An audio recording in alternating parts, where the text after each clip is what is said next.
bueno, pues parte de todo este espectáculo, todo lo que envuelve estas últimas semanas de militarización nacional en todos los sentidos, en los Guacamaya Leaks, en Ayotzinapa, en el asunto de la aerolínea militar mexicana, pues desencadena en el Senado, desemboca en el Senado, donde finalmente, pues lo que antes fue una victoria de la oposición que logró frenar la reforma eléctrica, pues terminó por ser un dique de contención finalmente que hoy sí lograron darle para adelante, no pudieron crear ese dique de contención.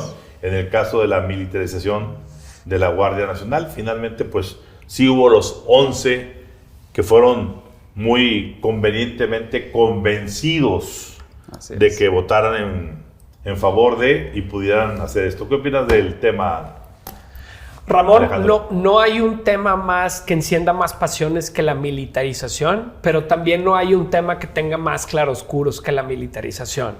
Y creo que los bandos, ambos bandos, que son los que están con Andrés Manuel y los que están en contra, pues lo juegan a eliminar esos contrastes. Aquí lo importante era saber que el país necesita mantener. Había una parte que decía que el país necesita mantener a las Fuerzas Armadas un tiempo mientras se crea realmente una policía civil fuerte o lo que tendría que ser la Guardia Nacional, o los que creían que este era un camino directo hacia la militarización. Creo que como todos los temas o muchos de los temas importantes en este país, el presidente lo contrasta, lo pinta de blanco y lo pinta de negro y acaba siendo esto un desastre que termina, sí, en la militarización completa y que va a haber un camino hacia que las Fuerzas Armadas tomen control de la Guardia Nacional, pero creo que lo que deja mal en el país es que no entendemos realmente qué es lo que está mal, ¿sí? Y esto no es un debate de militarizar o no militarizar, es de construir una policía civil, sí, a lo mejor un tiempo acompañada por el ejército. Que ese fue, Alejandro, el plan original. Así es. Que debió haberse concluido para estas fechas, pero que por la inhabilidad de las áreas de seguridad nacional no lograron reclutar los civiles necesarios. Así es. Y por eso hay que prolongar ahorita hasta el 28 el tiempo de reclutamiento. Así es.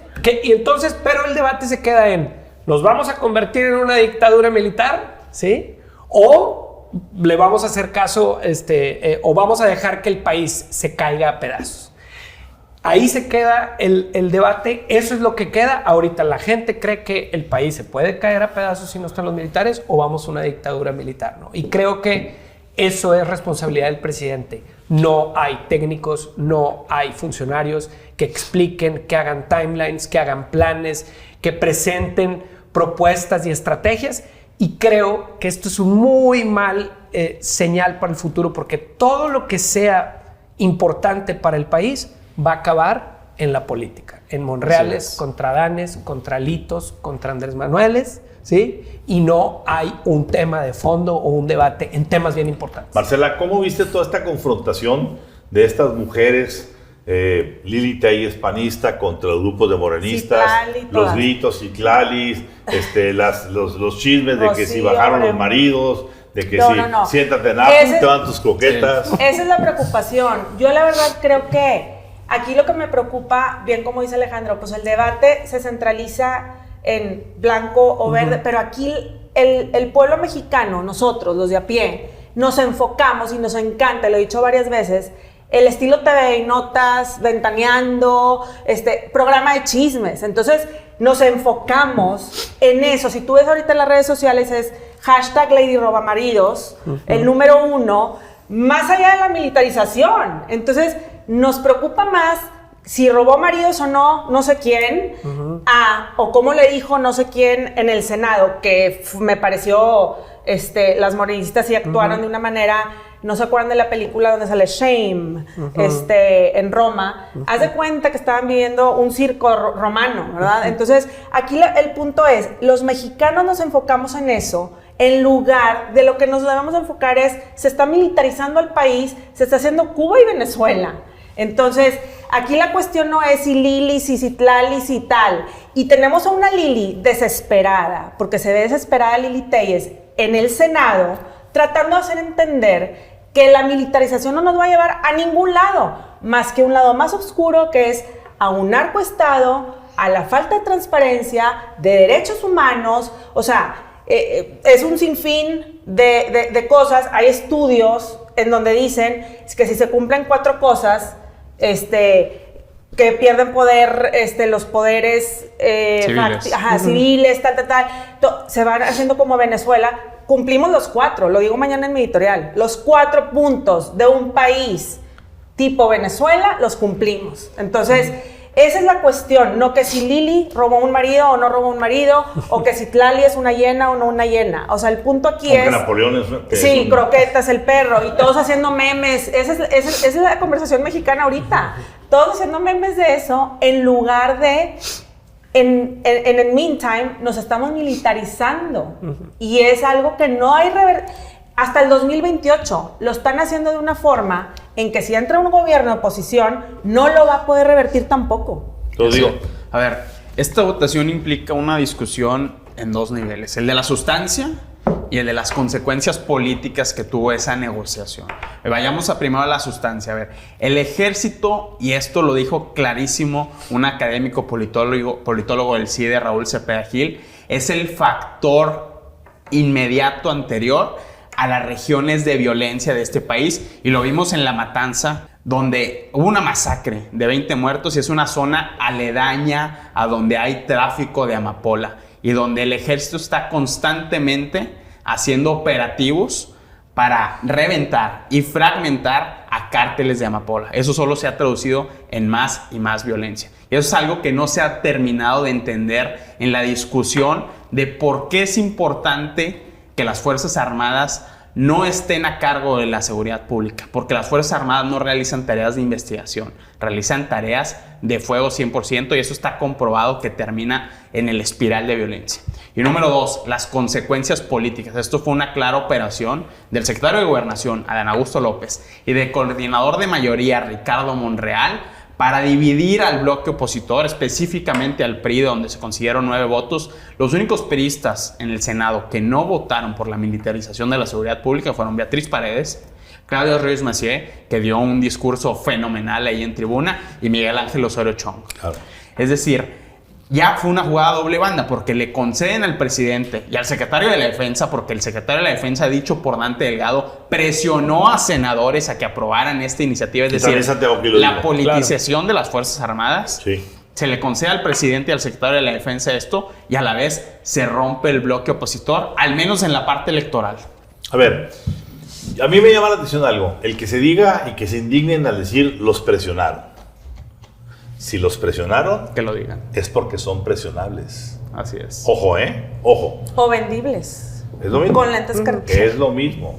Es exactamente lo mismo. A ver, cuando tú dices, a ver, la labor de un gobierno es buscar por cualquier forma legítima quiere decir no matando ni amenazando con él, pero si te amenazan diciendo, pues si tú no votas, voy a tener que sacar este expediente tuyo. Pues tú hiciste el expediente, claro, y con eso te van a negociar. No estoy justificando, estoy entendiendo la dinámica política de una negociación.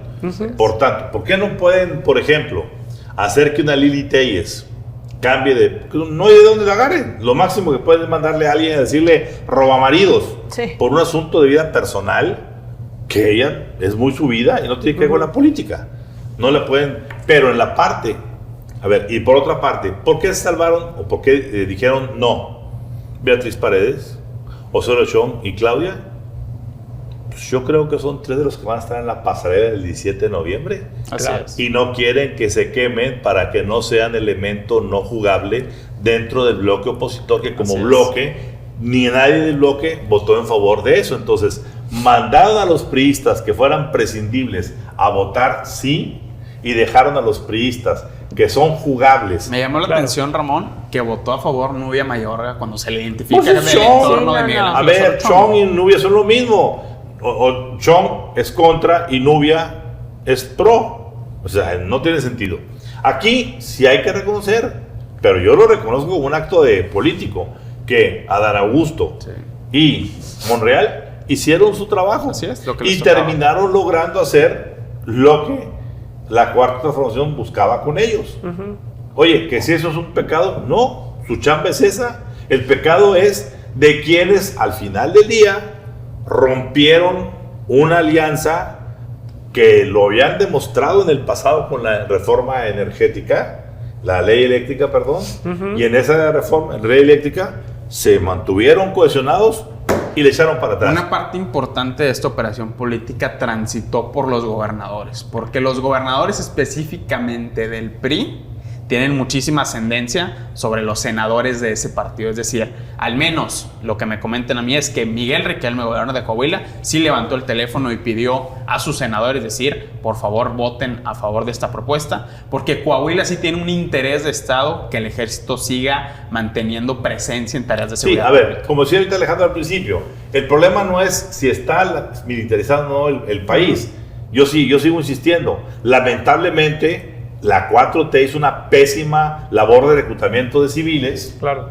Y al no haber eso, pues ni modo que mandas a toda la gente a los cuarteles de regreso. Tienes que tener acompañamiento. Pero esta situación que estamos viendo, contaminada, con todos los manejos sucios del ejército, en Ayotzinapa, viendo los Guacamaya Leaks, viendo todas estas cuestiones, dices, ¿tú sabes qué? Yo no sé si quiero que ellos me estén cuidando en las calles. Y como decíamos hace unos momentos, a ver, mientras estás masacrando en un país donde el presidente ha dicho 100 veces en la mañanera, en este país ya no hay masacres. Bueno, se dio una con 18. No, y la diputada de Morelos. ¿Cuántos alcaldes, cuántos funcionarios públicos ha habido? Han asesinado a 60 ediles en esta administración. Imagínate, Sí, claro. 60 funcionarios Ya es el pan de cada municipales, día. Sí. diputados locales, regidores, alcaldes, ¿verdad? Han sido asesinados. Sí, A ver, estamos en un país que tenemos que admitirlo. El crimen organizado está perdiendo el presidente, está perdiendo el ejército, está perdiendo la seguridad nacional, Sí. estamos perdiendo los mexicanos. Los únicos que están ganando es el crimen organizado. Sí. Y eso será una consecuencia muy dura. Algo hay que enfrentar. creo que también hay que comentar, Ramón, es que este dictamen nuevo se aprobó porque pusieron los famosos controles parlamentarios. ¿Qué son estos controles parlamentarios? El llamado a la comparecencia del Gabinete de Seguridad Federal y que las Fuerzas Armadas tienen que presentar un informe de 6 meses. Esas son realmente medidas suficientes para contener la ascendencia política de las Fuerzas Armadas. No habrá que esperar. En el Guacamaya Leaks 2 van a venir todos esos reportes. Así es. Los reales. Los reales. Seguiremos comentando. Muy bien.